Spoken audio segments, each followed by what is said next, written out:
Obviously, it's great to have those guys. We're getting close to 100%. You know, a couple guys went out there and played through some pain and injury, and we appreciate that from them. But it was good to get those five together and get them playing together for sure. Here's your first road game of the season. What has been the focus for the team this week so far? Going into that one or this week? Going into this week. Oh, going this week. Well, obviously, you know, in open weeks, you spend the first part of it really kind of self-evaluating. What are the things we need to get better at as an offense, and then as an offensive line? And there may be something for each guy. So we're looking at the tape, we're going through the things, we're watching all the plays from the season, maybe even fall camp, and then spending time on the practice field really trying to work on those techniques. So now we'll start evolving into Georgia and full preparation on them starting tomorrow. What did you see from Cade in his first game, being able to get back out there? Yeah, I thought he did some really good things. You know, he's for missing 2 games. You know, he probably a little rust on him, but there were some things really impressive by him. I thought in pass pro he got better as the game went on. I thought in the run game he played very physical and tried to finish blocks, which we need from him. So I was impressed with what he did the first game. And on the other side, what do you think of how Elijah played? I think Pritchard did a nice job. You know, there's just like all the guys, there's things that we need to work on, things he needs to get better at. But I thought there's some things he did that were positive, and we need to build off of that. We saw two series in the third quarter with Gino and Wilkin. Sheridan said on Monday that those guys kind of earned it in practice. Is that kind of what you saw, or what did they show in practice to get those reps in the first game? Yeah, it's been first of all, competition is always going to be there. Gino has been a guy that's played all 3 positions for us all through camp and through the season. So if you're looking at, you know, even I think in these games he's played all 3 spots: left guard, center, and right guard. So he's earned the right to get some playing time. Wilkin as well had a really good week of practice. That was his best week of practice. So I've said this a million times. I have no problem playing more than 5 guys if it's warranted. Hey, Coach, the offensive line kind of bounced back, this week versus Wisconsin. Can you talk about the message, Dave, the message you've been trying to get across to them over this week with the bye week going on, and they, had a lot of time, just to review tape just for the first 3 games and stuff, but they just talk about the message going forward, as y'all in the conference play. Yeah, it's always we always talk about being highly critical of yourself. You know, it's did I do that block with the proper technique and effort involved? It's not did my man make the play or not. It's how I did it. So we took a deep dive into every play from this season, watched tape. What are the things we really need to improve on this off week? And we spent a lot of time on that. Thought he did some positive things, and there's some things to work on, just like all of us, right? That's the O-line world. You're striving for perfection. I don't know if we'll ever get there, but I thought he took some positive strides. We saw Wilkin get some reps there, right tackle later in the game. Where does that kind of competition stand? Are you settled on a guy? What is that? We'll compete the whole season. They need to compete every week, and that's for everybody. So the moment somebody feels like, hey, I've arrived and I don't need to work hard in practice, and that's when they're going to get passed up. So the more guys that show the ability to play and help us in practice will make us a better unit. When you look at UGA, what are you looking for in film review process and getting back to your guys? Well, first it starts with personnel, which they're very good. I don't need to say that. Everybody knows that. They play a lot of guys, which that's obviously a plus for them because we can rotate several guys through. They can stay fresher, play at a higher level. Then you start getting into the scheme. Obviously, they're well coached. They do a great job of scheming up what the other teams do best to try to take that away. So we have to find ways to get better at what we do, find ways to attack their defense, and see where we get on Saturday.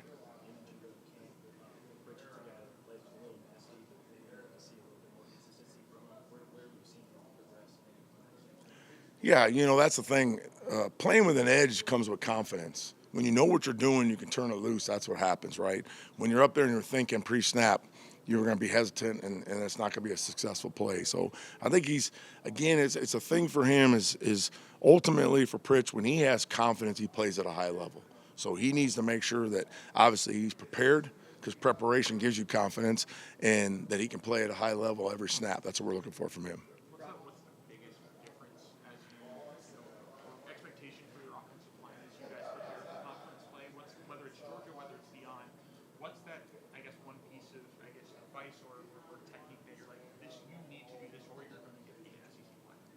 Yeah, it doesn't change. It's what we've been doing from spring, fall camp, going into the season. You know, it's the opponent matters, but ultimately it's about us.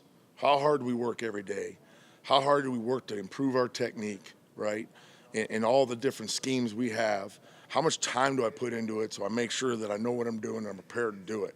And if you're constantly pushing yourself, and like I said, that word, striving for perfection to play at a high level, then game day will take care of itself. How have you seen, I guess, them respond to that, striving, especially after a performance like Wisconsin? Is there more of a confidence in, especially if you're starting five, or is it kind of one that's, not looking for, praise or affirmation? Like, it's just going to continue to strive? Yeah, obviously, they felt a heck of a lot better after the game than they did the week before, but we're still not where we need to be. And the minute you start feeling good about yourself, right, you've heard the rat poison word around here, right, you got problems. A lot of the same people that were telling them they weren't any good are patting them on the back right now. None of that means anything. They know and we know what we got to do on a daily basis. So, great, we got better, but we're not where we need to be. It's not our standard. We got to continue to work. How important are these kind of marquee, like, brand games from a recruiting perspective? Well, I feel like anytime a recruit gets to come here and be here on game day, it's special, and obviously the rankings and the hype and all that brings more to the table. And, sometimes it's the more people that are here, it's harder to spend enough time with everybody. You know what I'm saying? And, you can't hide. It's going to be a special atmosphere and special game. But like I said, anytime these kids get to come and see us play in our stadium with our fans, it's a special occasion. Coach Cap, can I take you back a little bit? When you heard that Nick Saban had retired, what were your thoughts? And then when you had the opportunity later to come here? Well, I was semi-shocked. Main reason was he was in the process of interviewing two of my friends. So one of them interviewed that day. And so, it was kind of just surprising, the timing of it.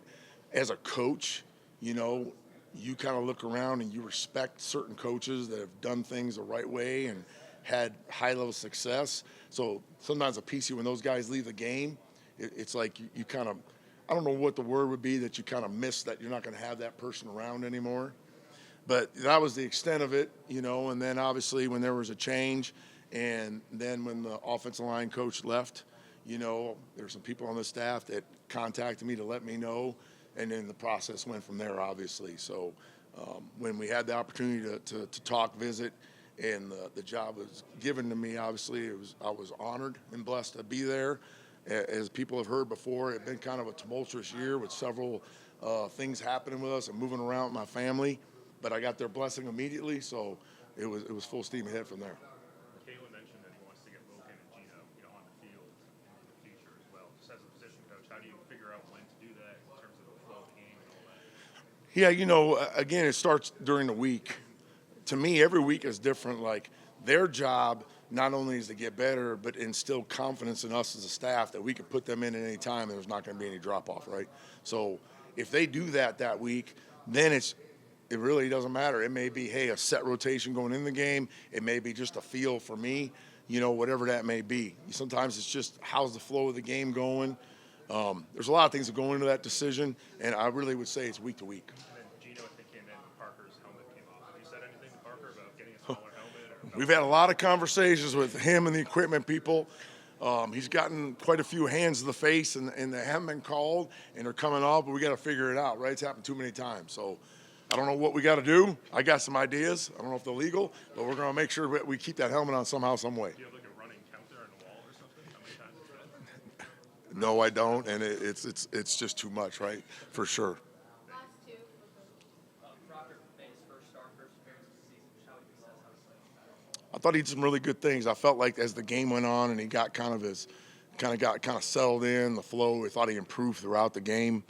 And, for him, it's just pushing him to try to get a little better every day, and I thought he made some real good strides in fall camp, and then that injury set him back a little bit, but I'm impressed with the way he's kind of jumped back in, and I know he's not 100%, he's fighting through it, so obviously you got to respect that, and my expectation is going to continue to get better. Do you think the Wisconsin game gave Elijah some confidence? I would think so, it's like just like practice, right? When you have great reps, you feel good about yourself, and when you don't, we got to figure out why and fix it. So there's things in that game that he needs to fix, but he also showed his ability to be a very good player. So he needs to build from that. Appreciate it.